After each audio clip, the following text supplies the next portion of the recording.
ভাবুন তো, একজন মানুষ যিনি নিজের শরীর ধ্বংস হতে দেখেও থামেননি, কারণ তিনি জানতেন তার কাজ একদিন কোটি মানুষের জীবন বাঁচাবে। আজকের এই গল্প শুধু একজন বিজ্ঞানীর গল্প নয়, এটা এক অসম্ভব জেদের গল্প, এক নীরব সংগ্রামের গল্প, আর সেই বিশ্বাসের গল্প যে বিশ্বাস বলে একজন মানুষ, এমনকি এক নারীও পুরো ইতিহাস বদলে দিতে পারে। আজ আমরা জানব সেই মানুষটির গল্প, মারি কিউরি। চ্যাপ্টার 1, ওয়ারশয়ের সেই ছোট্ট মেয়েটি। সময় 9 নভেম্বর 1867। স্থান ওয়ারশ। কিন্তু একটা বিষয় পরিষ্কার করা দরকার, তখন পোল্যান্ড নামে কোনো স্বাধীন দেশ ছিল না। মানচিত্র থেকে মুছে ফেলা হয়েছিল পুরো একটি জাতিকে। দেশটি দখল করে নিয়েছিল রাশিয়ান এম্পায়ার। পোলিশ ভাষা নিষিদ্ধ, পোলিশ ইতিহাস পড়ানো অপরাধ, নিজের দেশকে ভালোবাসাও প্রায় দেশদ্রোহের মতো। এই অন্ধকার সময়েই জন্ম নিল একটি মেয়ে। তার নাম মারিয়া স্ক্লোরোভাস্কা। একদিন পৃথিবী তাকে চিনবে মারি কুরি নামে, জ্ঞান ভরা একটি ছোট্ট ঘর।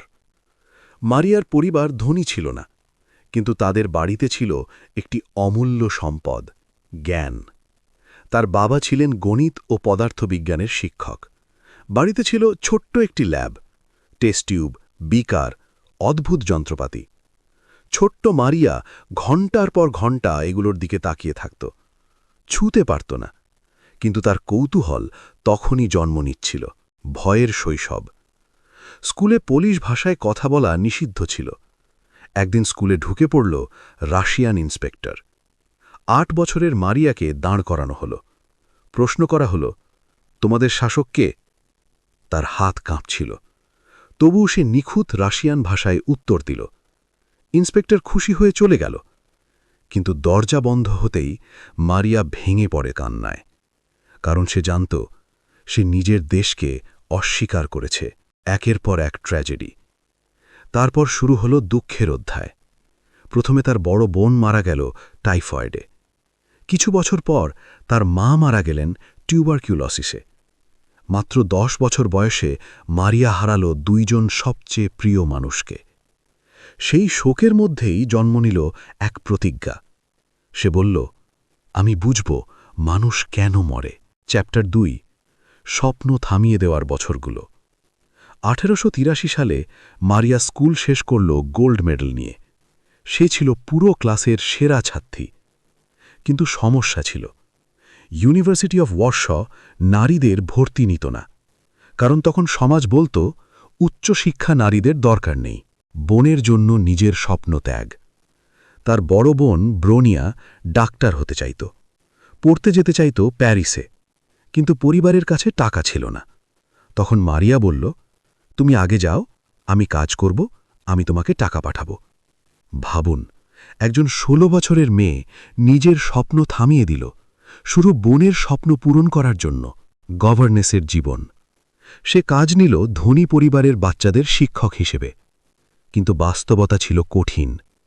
গভর্নেস মানে একজন শিক্ষিত চাকর, পরিবারের সাথে খেতে পারবে না, মতামত দিতে পারবে না।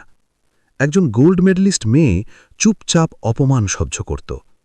রাতে সবাই ঘুমোলে মোমবাতির আলোতে পড়ত। নিজেকে বলতো, আমার সময় আসবে। চ্যাপ্টার 3, প্যারিসে ক্ষুধা, ঠান্ডা আর সংগ্রাম।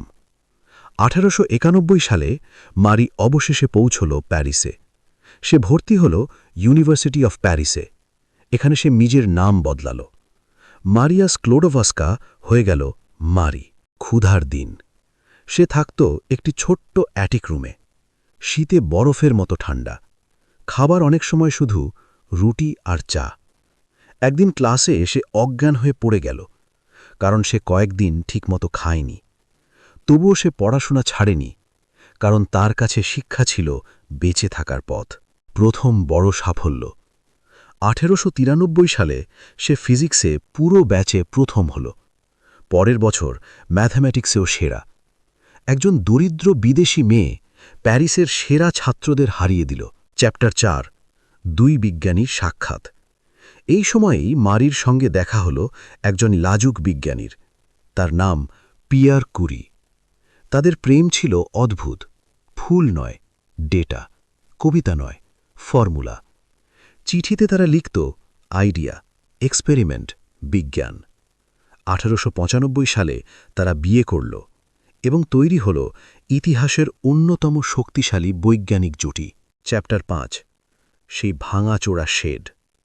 1896 সালে একটি অদ্ভুত আবিষ্কার করেন অঁরি বেকেরেল। ইউরেনিয়াম নিজে থেকেই অদৃশ্য রশ্মি ছাড়ছে। এই রহস্য মারির মাথায় আগুন ধরিয়ে দিল। সে একটি নতুন শব্দ তৈরি করল, রেডিও অ্যাক্টিভিটি। 4 বছরের যুদ্ধ। মারি ও পিয়ের কাজ করছিল একটি ভাঙা শেডে। টন টন পিচব্লেন্ড ভেঙে রাসায়নিক ফুটিয়ে পরীক্ষা করতে লাগল। কোনো গ্লাভস নেই, কোনো সুরক্ষা নেই। 4 বছর পর তারা আবিষ্কার করল দুটি নতুন উপাদান, পোলোনিয়াম এবং রেডিয়াম। রাতে সেই পদার্থ অন্ধকারে নিজে থেকেই জ্বলত, নীল আলো, অলৌকিক।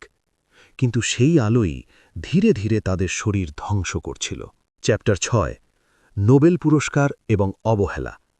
1903 সালে নোবেল কমিটি প্রথমে শুধু দুজনের নাম লিখল, হেনরি বেকেরেল এবং পিয়ের কুরি। মারির নাম ছিল না, কারণ সে একজন নারী। পিয়ের প্রতিবাদ করলেন। শেষ পর্যন্ত তালিকা বদলানো হল এবং নোবেল প্রাইজ ইন ফিজিক্স জিতলেন 3 জন। মারি কুরি হলেন নোবেলজয়ী প্রথম নারী। 7, হঠাৎ মৃত্যু। 1906 সালে একটি দুর্ঘটনায় মারা যান পিয়ের। এক মুহূর্তে সব শেষ। মারি একা হয়ে গেল। কিন্তু সে থামেনি। সে হয়ে উঠল ইউনিভার্সিটি অফ প্যারিসের প্রথম নারী প্রফেসর। 8, অপমান, কেলেঙ্কারি আর দ্বিতীয় নোবেল। ব্যক্তিগত জীবনের একটি কেলেঙ্কারি নিয়ে পুরো ফ্রান্স তার বিরুদ্ধে দাঁড়ায়। পত্রিকা তাকে অপমান করে। তবুও সে থামেনি। 1911 সালে সে পেল নোবেল প্রাইজ ইন কেমিস্ট্রি। ইতিহাসে প্রথম মানুষ যিনি দুটি ভিন্ন বিজ্ঞানে নোবেল জিতেছেন। চ্যাপ্টার 9, যুদ্ধক্ষেত্রে বিজ্ঞান। প্রথম বিশ্বযুদ্ধ শুরু হলে মারি তৈরি করলেন মোবাইল এক্স-রে ইউনিট, যেগুলোকে বলা হতো লিটল কিউরিজ।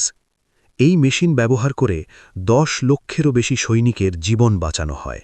শেষ অধ্যায়। বছরের পর বছর রেডিয়েশনের সংস্পর্শে থাকার কারণে তার শরীর ধীরে ধীরে ভেঙে পড়ে। 4 জুলাই 1934 মারি কুরি মারা যান। কিন্তু তার কাজ থামেনি। আজ হাসপাতালের প্রতিটি X-ray, cancer therapy, nuclear medicine, সব জায়গায় তার আবিষ্কার কাজ করছে। শেষ কথা, একজন দরিদ্র পোলিশ মেয়ে, দখলিদারিত্ব, দারিদ্র্য, বৈষম্য সব কিছু পেরিয়ে সে হয়ে উঠেছিল মানব ইতিহাসের সবচেয়ে প্রভাবশালী বিজ্ঞানীদের মধ্যে একজন। কারণ কিছু মানুষ ইতিহাসে জায়গা নেয় না, ইতিহাসই তাদের নাম হয়ে যায়।